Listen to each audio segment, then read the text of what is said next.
yi sant leen gërëm leen ci ànd beeg télévision Futurs Médias benn waxtu jot na xibaaru digg bëccëg yi bokk na ci ponk yi gën a fës am na lu bees ci mbirum bébé Diary Sow aide-soignante bi nga xam ne moo waxoon ni liir bi dafa faatu te mu ngi doon dund jamono jooju teg nañ ko loxo papay liir bi moom tey jële police déglu na ko Fadel Barro bu jàmmi gox yi nekkoon candidat ca mairie bu Kaolack ne lu ni mel xel mënu koo nangu. ci wàllum politique fukk ak juróomi dossier candidature ci législative yi ñu nar a amal déposé nañ ko démb ba ci guddi ca direction générale des élections ñu jàpp ni moom dina tàmbali vérification parrainage yi ci diirub ñaari fan buñ ca noppee it ak yeneen liggéey yañ cay toftal fii léegi njeexitalu weeru mai dinañu génne liste définitive ñi nar a bokk ci jongante falum député yooyu lee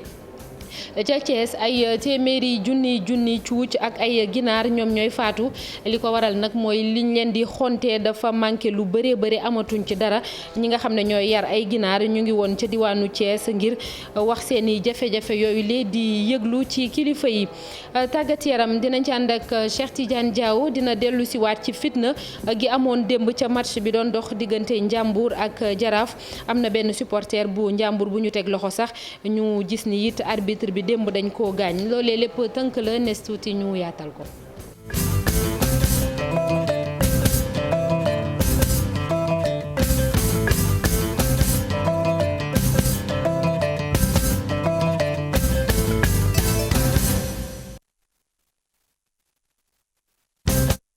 ginnaaw bañ leen ziyaare ba noppi xibaar yi dañ koy dooree ak ab accident bu metti bu am fële ca yoonu Kaffrine Nganda benn nit moom moo ci ñàkk bakkenam ci boori 8h ci guddi démb la accident bi xewee benn oto bu chambre des métiers bu Kaffrine moom moo tël benn charrette dawalkatu charrette bi ci boppam sax moo ñàkk bakkenam fasaas ya ñu jël néew bi yóbbu ko ca morgue hôpital Thierno Birahim Ndaw ba ca Kaffrine gendarmerie sax mi ngi woon teew foofule. ca Sédhiou itam benn chauffeur ab camion moom moo wàcc daal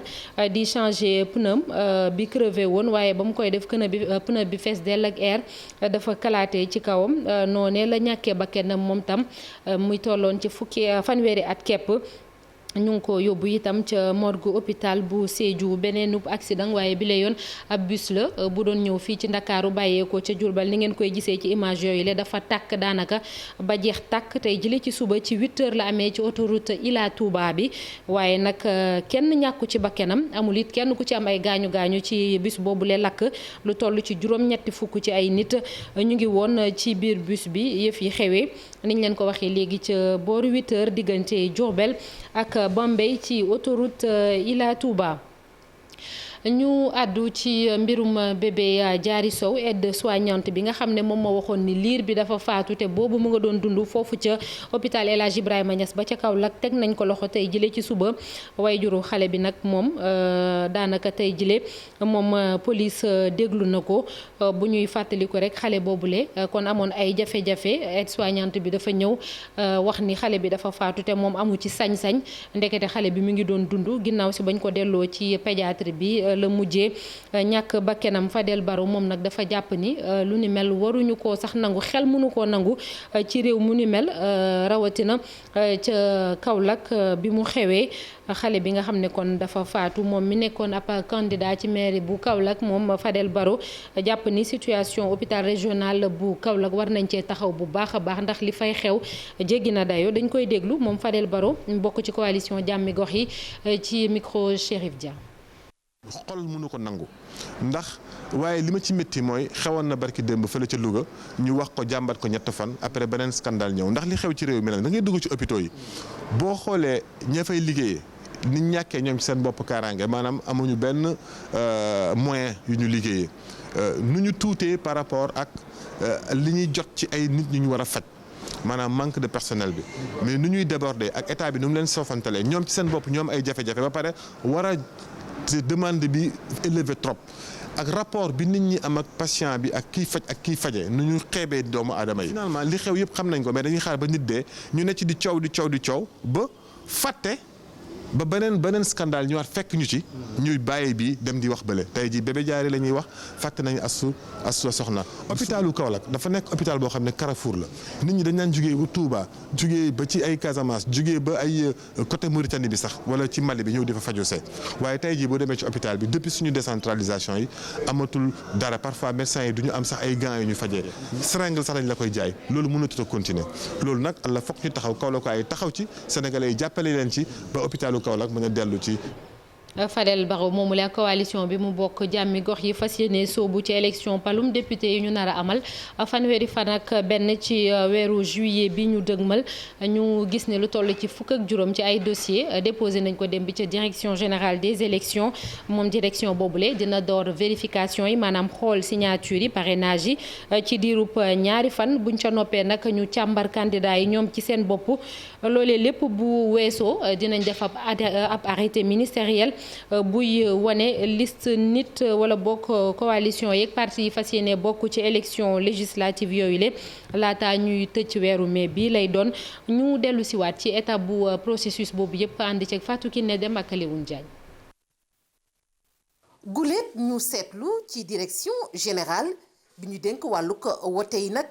lépp ne tekk ci jamono yi ñuy waajal ay wote démb nag ba ñuy amal bis bu mujj jëm ci dépôt yu dossier yu candidature yi jëm ci wotek faluk député yi ci Sénégal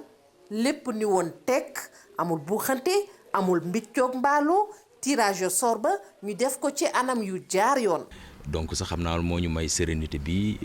parce que habituellement dafa daan bari coow waaye bii yoon moom vraiment tirage au sort bi permettre nañu ñëpp serein. ci ñaar fukk ak juróomi dossier yi ñu déclaré fukk ak juróom képp la ñu gis démb ca direction générale des élections yeneen fukk ya seenuñu leen liggéey bi nag tàmbali dëgg tey ci altine ji. bu yëpp jeexee suba la ñuy démarrer contrôle parrainage mooy njëkk a jàll contrôle parrainage yi mooy est-ce que say parrain mat na est-ce que ni ñu la waxee nga répartir ko sur le territoire national defee nga ko noonu maanaam da nga am est-ce que am nga 1000 parrains par région. et avec un minimum de 7 régions et est-ce que matal nga sa 34 000 et quelques yi ñuy demandé et cetera loolu la ñuy vérifier suba dañ koy def sur 48 heures. ñu pare ñi nga xam ne seen yëpp yemb na ñooy jàll ci beneen contrôle ñi nga xam ne nag seen parrainage matul ñooñu mataluñu ku sa parrainage matul doo bokk. pàcc bu njëkk bi saytu parrainage bi direction bi nag. fas yéene sëgg tamit ci dossier yu candidat yi. pare loolu nag la ñuy dugg ci ce qu'on appelle la phase de vérification juridique xool dossier yi benn par benn est-ce que département bi nga investir est-ce que ni nga ko investir noonu la est-ce que liste nationale bi ni nga ko investir noonu la loolu bu ñu paree rek bu rëq-rëq bu ci am dañ koy notifier mandataire bi immédiatement léegi nag war nga am yow 72 heures pour ñëw indil ñu. réponse ci rëq-rëq boobu léegi bu ko paree boo satisfaire conditions yëpp ñu daal di jàpp ne liste bi tege ko nële ba jàll maanaam liste yi présenté wu yëpp ku ci jàll période boobu boobu étape boobu fekk jàlloon nga sa parrainage ñu jàpp ne kon yow sa liste baax na war nga mën a bokk ci jongante élection yi. gannaaw bu lépp weesoo nag jëwriñ ji ñu gàll biir réew mi moom it dafay tàmbali liggéeyam. tamuy xaatim ab arrêté bu jëm ci fësal candidat yi ñu nangul seenub liste. après nag un arrêté du ministre de l'Intérieur mooy consacré liste bi. délai bi ce sera vers fin mai. ce sera fermé fin mai. jàngat bu njëkk bi du am pëccxoo nag ci ni ñuy waajalee ak ni ñu fas yéene sëggee ci yile wote wute ak la xewoon ci atum 2017 ak ñeent fukk ak juróom-ñaari liste ya amoon parrainage bi. moo fi. jërëjëf Fatou Kiné Dem li nag ab xibaar la bu TFM ñu ne Abdoulaye Wade di secrétaire général national bu parti démocratique sénégalais moom mooy tête de liste nationale bu coalition wàllu Sénégal ci élection législative yi ñu jëm muy maître Abdoulaye Wade ancien président de la République moom moo fas yéene kon ñu ne jiite liste nationale bu wàllu Sénégal ci législative yi waaye jàppaleen ni ba léegi coalition wàllu Sénégal moomule ak Yewwi Askan Wi ba léegi ñu nga ca direction générale des élections déposé guñu seen dossier di waxtaan ndax dafa am bu ñu bëgg a lëkkaloo yenn ci ay département ci élection yooyu le du ñàkk ñu yaatalal leen ko ci yeneen jotaayu xibaar. ñu des ba léegi ci élection législative yooyu le juróomi candidat yu gox yu bees bokkoon ci local bi nekkoon ci kujje gi ñoom nag du mooyu nañ leen dem wuyu ji waa Benno Bokk Yaakaar ñu ngi bàyyeekoo ci commune yu Sindia Joal Sessène Nguéniène ak Ndiaganiao loolu lépp ci département bu Mbour kon ci élection kon législative yi dañoo fas yéene ànd ak waa Benno Bokk Yaakaar dañ ciy déglu kenn ci ñooñu le Moïse Kama lay wuyoo ci micro Abdourahmane Diallo ak Mamadou Gueye. ci ñoom ñi nga xam ne ñoom ñooy coordonnateurs yi ne dañuy ànd ak la coalition Yewwi Askan Wi te bu ñu koy def tàgguwuñu kenn waxantewuñu ak kenn dañu jékki-jékki rek ne dañuy dem ànd ak Yewwi Askan Wi. ñun nag yàlla def ñu nekkoon 6 candidats au niveau du département de Mbour ci coalition gox yu bees les 5 candidats sont ici présents ça veut dire que benn candidat moo fi nekk gox yu bees te nekku fi tey. bu loolu amee ñun tamit dañu dem consulter suñuy base parce que nit boo jiite ay nit taxul nga moom leen. bu ñu consulter suñu base ñu jox ñu quitus vert ne ñu dem leen ànd ak moom ñun ñu décider ensemble avec la base toutes nos bases ànd ak monsieur Maguette Sène mu ñu tàllal loxo pour ñu ñëw liggéeyal monsieur le président de la république. kon jàpp leen tey de les 5 candidats de gox yu bees ànduñu ak Yewwi Askan Wi te mosuñoo ànd ak moom te ñu nekk ci département de Mbour président de la république la ñu àndal sous la bannière de monsieur Maguette Sène mi nga xamante ne moom am na xolu yaatal am na xolu yu rassemblé te am na xolu yéene liggéey ak ndawu département bi. ca Ziguinchor moom kii di Robert Sagna nee na moom taxaw na wala boog pare na ngir bàyyeeku ci bopp parti bi moom mi nga xam ne moom moo taxawal parti bi di RSD TDS Rassemblement pour le socialisme et la démocratie ne bés bu militant yi nangoo ne moom bëgg nañu mu jóge ci bopp parti bi moom dina ko def mu di ay kàddu yu mu yëkkati ginnaaw benn atelier ci diirum ñaari fan bu ñu doon waxtaanee parti boobule mu sos Robert Sagna la ñuy déglu ci micro Boubacar Diassi ak Lamine. Si les militants le désirent, il n'y a pas de problème. Je ne m'exclus pas, nous sommes des démocrates. su militants yi jëlee dogal boobu man day awma ci benn problème ndaxte ñun ay démocrate lañu tànnee fi ñuy jiite suñu parti amul xaj ak seen lu ko dalee ci suuf ba ci bopp bi te gis naa ni lu normal la ndaxte suñu doxalin dafa war a méngoog jamono te loolu lu muy tekki mooy ñu mbooloo xalaat ci banxaasu parti bi nu ñuy doxee. Et réfléchir également sur l'organisation. Réfléchir sur les hommes chargés d'animer ce parti. C'est pourquoi je parle de l'examen des structures et je waaye it yan xeetu doxalin la ñuy jël waaye it ñan ak yan xeetu kilifa ñoo war a jiite bii le parti te ngir loolu yëpp mën a antu joxe naa app nee naa responsable yi daal ñu fexe bi bu ñu génn at mu ñu nekk nii te lépp luy banxaasu parti bi li ko dalee ci suuf ba ci bopp bi ñu fexe ba def ci li ci war te lépp lu ñu war a soppi nañu ko def ni mu waree man mi bokk naa si. C'est un renouvellement éventuel de toutes les instances. ñu jàll ci leneen ci xibaar yi boo moyul fan yi la ñu ñëw fan yii di ñëw kon ginaar gën a jafe rawatina ci région bu Thiès ak li ko wër ndax ñi nga xam ne ñoom ñoo yëngu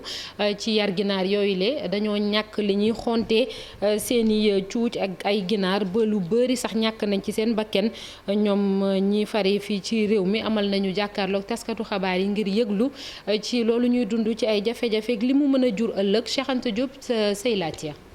kuréel gi ëmb yarkatu ginaar yi ñu leen di duppee association aviculteur indépendant bu Sénégal ñi ngi yuuxu wàllu ñi yëngu ci wàllu yaram ginaaru élevage nee nañ seen cuuj yeeg ginaar yépp ngi dee ci ferme avicole yi ndaxte amuñu aliment bu ñu leen jox. li ko sabab moom mooy dañu toog ba jamono yi yëpp mënatuñoo am aliment boo xam ni moom la ginaar yi di lekk mu nekk situation bu catastrophique boo xam ne musta am ci filière avicole. ñoom day nee nañ daanaka mënatuñu ba tax na ñu ngi ciy sàkkute nguur gi mu dimbali leen ndaxte sonn nañu te nag nguur gi rek moo ci mën a taxaw ngir mën a jooyante secteur bi. te ñun mënuñoo joxoñ kenn ku dul état du Sénégal ndax am na yaakaar ne filière avicole fi mu toll heure bii lii waruñu ko dund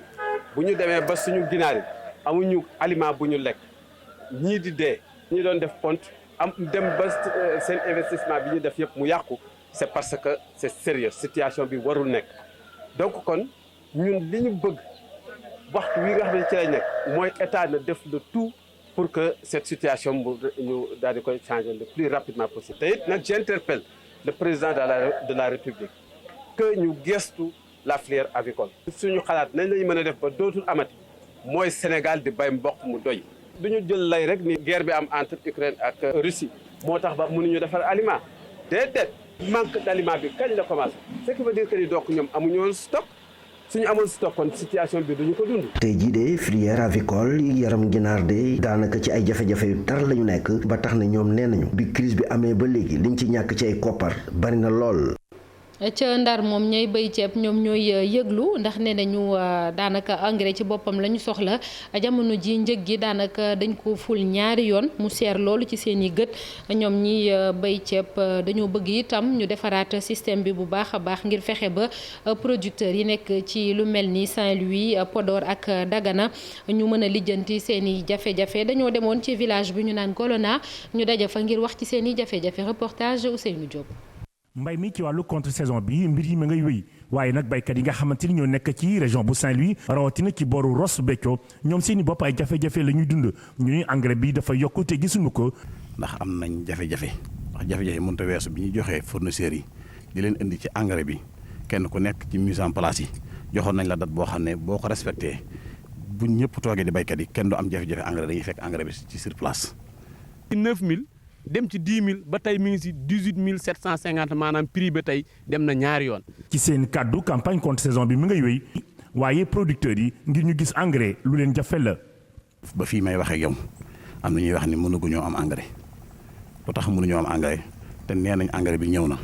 kon système bi li tàmbalee ci système bi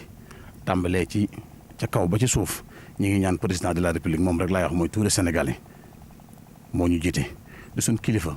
na loola na ko saytu xool.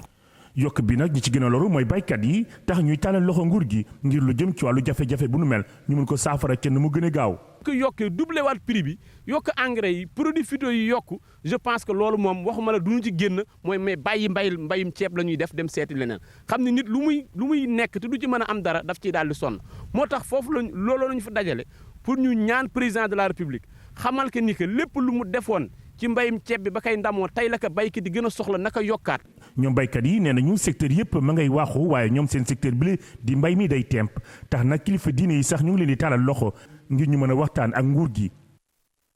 ñu dem ba Kaffrine mbootaay bi ëmb ñi loru woon ci mbënd mi ñoom itam ñu ngi wax seeni tawat ñu ngay jàmbat ndax nee nañu gisuñu benn mesure boo xam ne jël nañ ko ngir fexe ba ren jile ndox mi du leen sonal naam jamono ji ñu ngi naan nawet bi dina bëri ndox loolu ñu ne am nañ lu leen jaaxal loolu ba tax na njiitu réew mi ci boppam la ñuy wax ci seeni jafe-jafe mu gaaw ko saafara balaa ñuy dund li ñu dundoon at yile weesu Omar Ndiaye ak Boubacar Fall bopp ñoo ñu teewal ci diwaanu Kaffrine.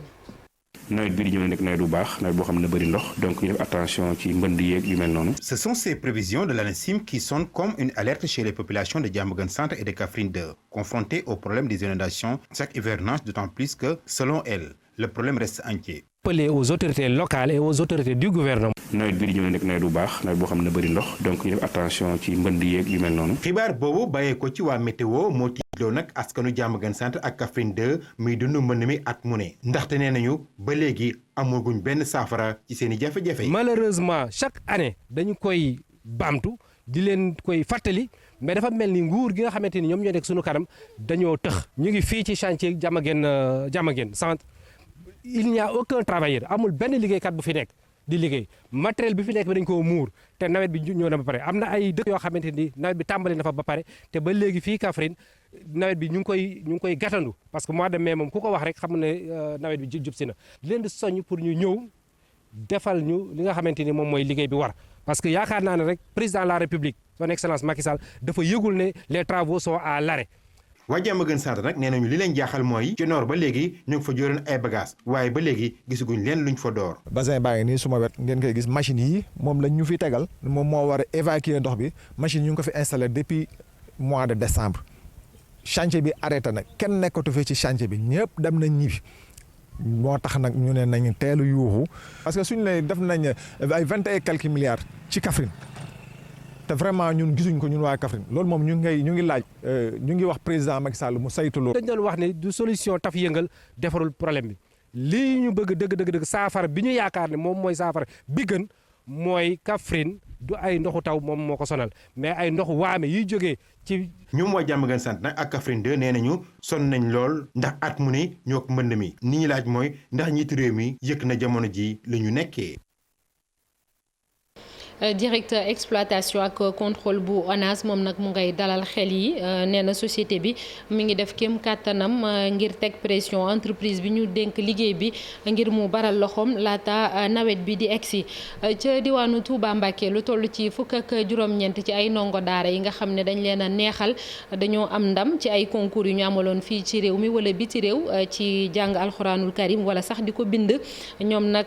neexal nañ leen waat foofu ca diwaan wi ci ndigalu xalif général bi Serigne Mountakha Bachir Mbacké ñu jël lu toll ci fukki million ak genn wàll jébbal leen ko mu di ab buntu nag ngir ndongo daara yooyu le wala bokk ñëpp ñoo xam ne jaar nañu daara ñuy waxaat ñu gën leen taxawu ñoom ñi bàyyeekoo ci école yooyu le Pape Balla Gueye ak Talla Samb lañ ci àndal. ndam li ci àdduna ci Afrique waaye tam ci biir Sénégal ci concours tarim alxuraan ak mbind mi El Hadj Cheikh Dia mi nekk vice champion du monde ci wàllum tarim alxuraan ak ay ñooñam jamono ji dellu nañ sargal leen ci biir diwaanu Touba.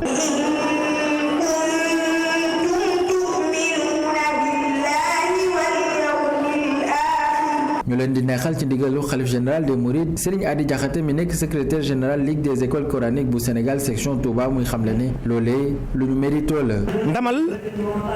Serigne bi la yoonu Mouride ndax Serigne Touba dafa jeexal.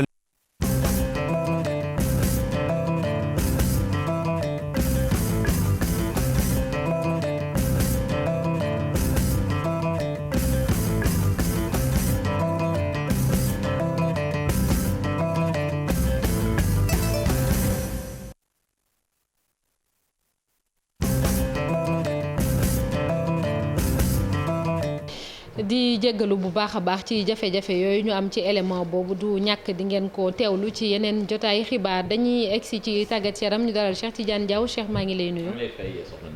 xibaaru tàggat yaram dañuy wax ca la xewoon démb fële ca Louga. waaw ca Louga ca stade Albouri Ndiaye foofu nag match bu doxoon ci diggante Jaraaf Jambour ak Jaraaf bu Dakar. ay scène de violence nag moom moo fa amoon ba sax entraîneur ba ñu ne dañ ko gaañ ba évacuer ko ci xibaar yi ñu mujjee jot nag nee nañu ab supporter bu bokk ci Njàmbur moom dañu ko teg loxo dañuy dellu si ci xeex yooyu ak Mamadou Ndiaye. violence ci stade Ligue 1 lu ñu gëjoon gis waaye coow judduwaat na ci week-end bii ñu génn jàppante amoon na ci diggante supporteru Njàmbur de Louga yi ak waa Jaraaf de Dakar coow li nag. mi ngi juddoo ci ab décision arbitrale penalty bi arbitre bi sifflé pour waa Jaraaf de Dakar loolu nag merloo supporteru Njàmbur de Louga yi ba coow judd ci xeex am ay sànnante ba ñu daal di gaañ kii di coach bu Jaraaf de Dakar di Cheikh Gueye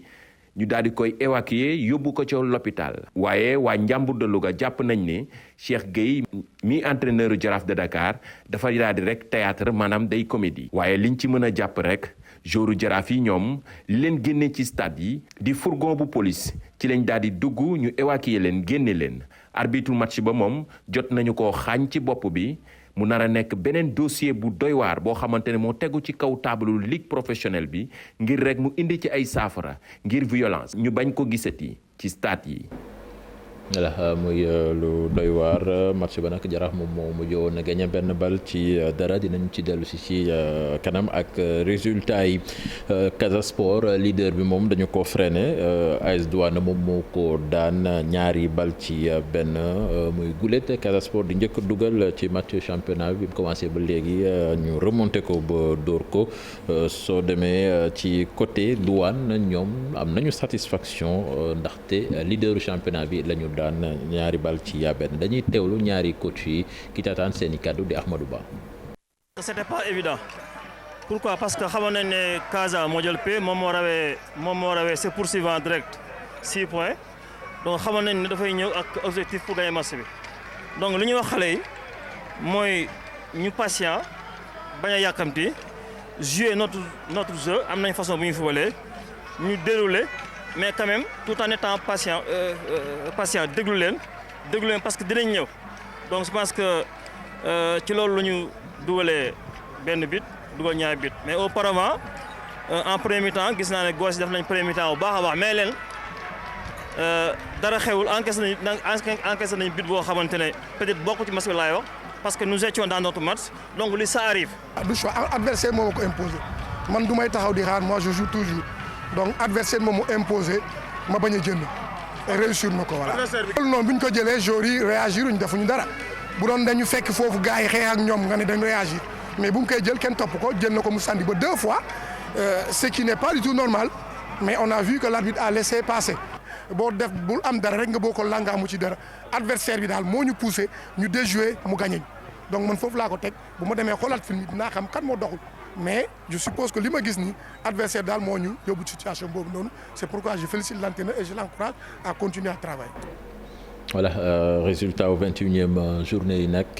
jàmbaar dafa dalal Linguère daan ko ñetti bal ci dara Teungueth FC moom tamit nekkoon ci ay jafe-jafe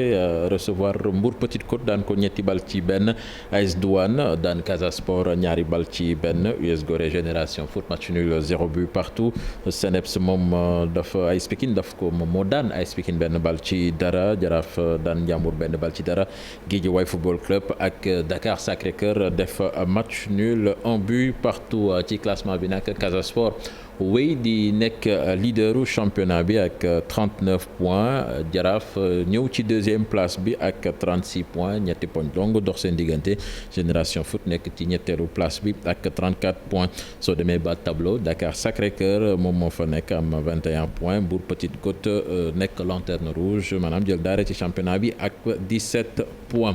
football la ñuy wax ba léegi fële ca bitim réew nag ak attaquant norvégien bi nekk ca Borussia Dortmund di Erling Haaland nag moom suñu sukkandikoo ci xibaar yi nga xamee ni presse bi joxe na ko nee nañu moom Manchester City lay football dëwën ndaxte waxtaan nañu ba jibo ci terme contrat yëpp moom Erling Haaland waaye City nee nañu balaa mu koy officialiser faw mu jongante championnat bi ba mu jeex ndaxte gis nañ jamono ji mi ngi ci xëccoo bu metti ak Liverpool bu Sadio Mané te Manchester City sax jamono ji rawee ko ñetti poñ te ñetti journée moom moo des ci championnat boobu mu jeex ñu jeexalee ko naata ci wàllu basket NBA fële ci États-Unis ak Georges Niang bu Philadelphie ñoom nag dañ leen a mëne woon 2-0 ci seen diggante ak Miami fi mu nekk nag égalisé nañu 2-2 ci demi-finale conférence Est démb nag Georges Niang def match bu am solo dugal 10 points 3 passes décisives loolu tax ba équipe am égalisé fi mu nekk nii nag match série boobu dina dem au minimum ba match 6 suñu départagé wul seen bopp ñu dem ba match 7 xool rek kan mooy finalu ci conférence boobule. Cheikh Tidiane Diaw ba ëllëg incha allah. ginnaaw ëllëg ba tey ci guddi. tey ci guddi kon sport à la une sëñ Cheikh incha allah merci beaucoup Cheikh Tidiane Diaw léegi dañuy jàll ci ponk bu mujj mu yëglekaay li ñu xëy ak Mamadou Mouhamed Ndiaye. jërë ngeen jëf liir bi ñu rayoon te deewul ci hôpital El Hadji Ibrahima Niass bu Kaolack moom la journal Libération xëya ubbil yéenekaay bi bébé jaari la tudd ca poste de santé bu Warja Xaal fa la juddoo ñu ngénte ko tudd ko semaine la ñu ci teg mu am li ñu naan ictère néonatal ñu évacué ko ci hôpital El Hadji Ibrahima Niass bu Kaolack ba ñuy demee fekk ñu fa pédiatre ba aide infirmière ba la ñu fekk moo leen ne xale bi faatu na bind leen certificat de décès ne leen nañ ko yóbbu ca morgue ba ñu jël xale bi ak ay kuusam ki perfusion dugal ko ci keesu madaar bu jeex ñaari waxtuy lëmm libe nee nañu liir bi def na ko ci keesu madaar bu jeex bi baayam di Alhassane Diallo bi mu demee ca morgue ba doon jëli néewu doomam ngir dem denc ji ko ci la déggee xale bi muy jooy mu jaaxle jommi pitaar ci seen kaw jàppante fa ak ñoom ba am sax ci personnel de santé ba ku ko ne demal fu la neex ci la bàyyi xale bi demee police ñu ñëw jàpp aide infirmière bi di ndaw si ne woon xale bi faatu na ba bindaloon ko ab certificat de décès jël ndaw si yóbbu police auditionné ko ba garde à vue ko réew mi quotidien nañu waaye malheureusement bi ñu jëlee xale bi ca morgue ba yóbbu ko pédiatrie dafa far mujj faatu le quotidien xamal ñu ne waa centre hospitalier régional El Hadji Ibrahima Niass bu Kaolack kenn gënu leen a lekk coow jamono ji coowal politique ak waxi législatif yi ñoo ngi ne kurru ci réew mi ne jasar ci yéenekaay yi la Sénégal nañu fi mu nekk nii kay bàgg war na mbaam tëj nañu démb des policiers compte à rebours ba tàmbali na Les Échos nañu démb ci guddi ci lañ ko tëj waaye ba ci xaaju guddi gi gaañaa nga ca woon doon lijjanti seen bopp ba ñu demee ba ca cappaandaw la gis nañu ne fukki dossier ak juróom rek la ñu déposé ci ñi doon yëglu doon wax naan ay candidat lañu yéenekaay bi nee nañu am na fukki ci ñoom yoo xam ne xanduñu sax fa ñuy déposé liste yi maanaam bokkuñu ci yëf yi Les Échos mi ngi ñuy xamal it ne njiital parti Pastef di Ousmane Sonko moom la ñu def tête de liste nationale bu Yewwi Askan Wi Khalifa Ababacar Sall bokk la ki bokk di Aminata Touré yéenekaay bi nee nañu jàpp nañu ne mooy jiite liste proportionnelle bu Benno Bokk Yaakaar ci wàllu Sénégal ñoo nga fay dégmati turu Abdoulaye Wade ngir mu war leen a jiite ci jamono ji ñu bari doon xaar Daba Diouf Lamine Thiam wala Woré Sarr Source A xëy di ñu baaxee ni waxtu yu mujj yi demee woon démb bi ñuy tëj des policiers nee nañu waa Yewwi Askan Wi ba 10 heures ci guddi ñoo ngi doon nasaka nocc mujj gi ci la ñu jëlee décision jël Ousmane Sonko def ko tête de liste nationale jël Barthélémy Dias def ko tête de liste ci Ndakaaru jël maire bu Guédiawaye di Ahmed Aïdara def ko tête de liste Yewwi Askan Wi ca département bu Guédiawaye enquête dina kay nañu li bett ñu bari kay mooy alliance bi am ci diggante wàllu Sénégal ak Yewwi Askan Wi ñaari coalition yi taxawal nañ ab alliance ci département yi ba fu waa Yewwi nekkul waa Wallu nekkal ko fa fu Wallu nekkul Yewwi nekkal ko fa journal La Tribune nañu xalaas fii la bët yam ni ñu doon xeex ak ŋàññi ko jébaane système bi ñooñee ñoo dem ànd ji tey ak ñi newoon ci système bi Les Échos nañu pexe mi ci Déthié Fall la jóge li ñu ci jublu moo di wër ndomba Macky Sall jàggi ko dóor ci suuf la Sénégal mel ne ku naan ñu ndax dina yombe noone ne waa kër Macky Sall yi ñoom i tooguñu fële ca Sicap journal bi nee nañu Tamsir Soxna ma àndoon ak Bougane Gueye Dany nee na ko fi ñukk ne yekk bu naqari dem ànd ji ak madame le ministre Zahra Iyane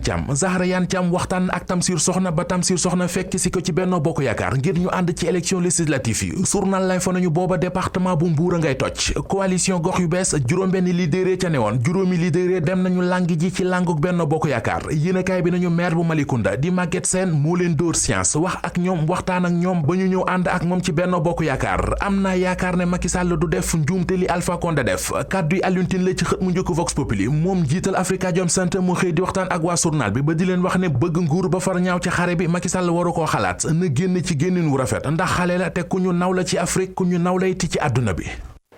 jërëjëf Mamadou Mohamed Ndiaye yéen itam sant leen gërëm leen yéen ñi àndoon ak ñun ci xibaar yi rédaction bi di leen dig daje à partir de 19h incha allah rabbi ci soir.